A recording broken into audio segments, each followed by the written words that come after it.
Assalamualaikum warahmatullahi wabarakatuh. Perkenalkan, nama saya Dewi Rahmawati Rufiah, NIM O1A1201152 dari kelas C Fakultas Farmasi Universitas Haluoleo.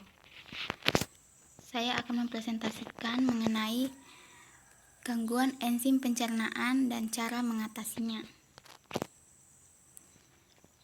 Yang pertama, sistem pencernaan. Apa itu sistem pencernaan? Jadi, sistem pencernaan adalah serangkaian jaringan organ yang berperan untuk mencerna makanan. Kata pencernaan merujuk kepada penguraian biokimiawi struktur kompleks makanan menjadi satuan-satuan yang lebih kecil dan dapat diserap oleh enzim-enzim yang diproduksi di dalam sistem pencernaan. Fungsi utama sistem pencernaan adalah memindahkan nutrien, air, dan elektrolit dari makanan yang kita telan ke dalam lingkungan internal tubuh. 4 proses pencernaan dasar. Yang pertama ada motilitas yang merujuk kepada kontraksi otot yang mencampur dan mendorong maju isi saluran cerna. Kedua ada sekresi, yaitu getah pencernaan disekresikan ke dalam lumen saluran cerna oleh kelenjar eksokrin.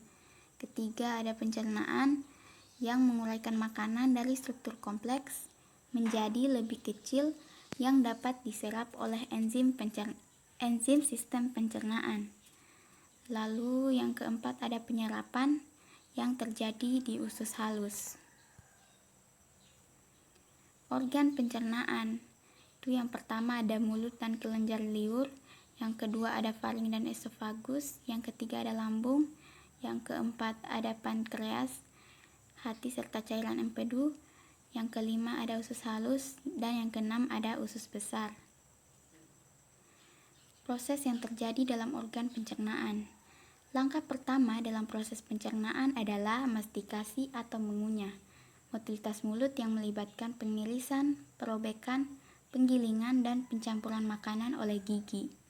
Sedangkan liur memulai pencernaan karbohidrat di mulut melalui kerja enzim amilase liur. Motilitas yang berkaitan dengan faring dan esofagus adalah menelan. Pusat menelan memicu gelombang peristaltik primer yang menyapu dari pangkal ke ujung esofagus dan mendorong bolus di depannya menelusuri esofagus untuk masuk ke lambung. Pada lambung, pencernaan terjadi secara kimiawi oleh enzim renin, lipase, dan HCl. Fungsi terpenting lambung adalah menyimpan makanan yang masuk sampai makanan dapat disalurkan ke usus halus dengan kecepatan yang sesuai untuk pencernaan dan penyerapan yang optimal. Pankreas bertanggung jawab untuk membuat enzim pencernaan, sedangkan hati berperan dalam sekresi geram empedu yang membantu pencernaan dan penyerapan lemak. Usus halus merupakan tempat terjadinya penyerapan serta sekresi enzim pencernaan. Tidak terjadi pencernaan lebih lanjut setelah isi lumen mengalir melewati usus halus dan tidak terjadi penyerapan nutrien lebih lanjut meskipun usus besar menyerap sejumlah kecil garam dan air. Usus besar menyerap air dan nutrisi yang tersisa dari sisa makanan sehingga menjadi lebih padat dan membentuk tinja. Tinja kemudian disimpan di rektum hingga didorong dan dikeluarkan bersamaan dengan racun, limbah, dan cairan berlebih dari dalam tubuh melalui anus saat buang air besar. Enzim pencernaan dan fungsinya.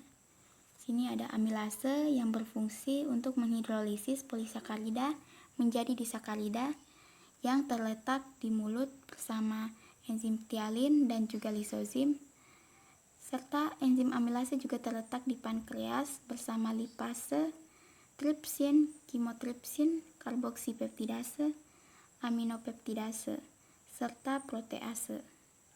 Lalu ada disakaridase yang terdiri dari maltase, sukrase, dan laktase, serta aminopeptidase, dan enterokinase yang berasal dari usus halus.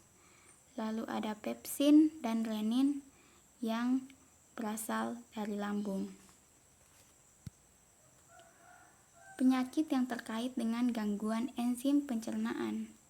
Sini ada gastritis yang merupakan penyakit pada lambung yang terjadi akibat peradangan pada dinding lambung. Penderita gastritis diketahui mengalami penurunan kadar enzim lipase. Patofisiologi gastritis dimulai dari infeksi atau inflamasi pada lapisan mukosa lambung. Ketika lapisan mukosa mengalami inflamasi, produksi asam lambung, enzim pepsin, dan zat-zat pelindung lainnya menjadi berkurang. Pada fase ini terjadi erosi superficial, di mana permukaan mukosa lambung menampakkan eritema dan edema. Gastritis terjadi akibat peradangan pada dinding lambung. Penyebab umumnya yaitu karena bakteri Helicobacter pylori, reaksi terhadap stres, obat antiinflamasi nonsteroid, kortikosteroid, mengonsumsi minuman beralkohol dan berkafein, reflux cairan empedu dari intestinal kembali ke dalam lambung, respon autoimun, serta alergi makanan.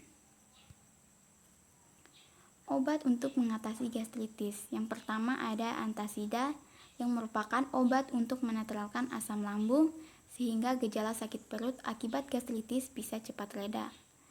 Apabila gastritis disebabkan oleh infeksi bakteri seperti Helicobacter pylori, maka diberikan antibiotik seperti clarithromycin, amoxicillin, tetracycline, dan metronidazole.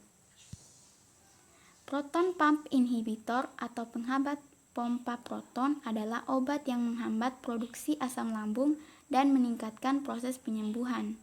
Contohnya omeprazol, lansoprazol, rabeprazol, esomeprazol, dexlansoprazol, dan pantoprazol.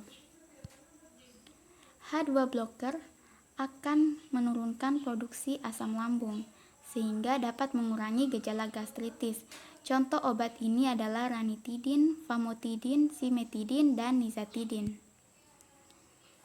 Baik, sekian presentasi dari saya. Mohon maaf apabila ada kekurangan. Terima kasih. Wassalamualaikum warahmatullahi wabarakatuh.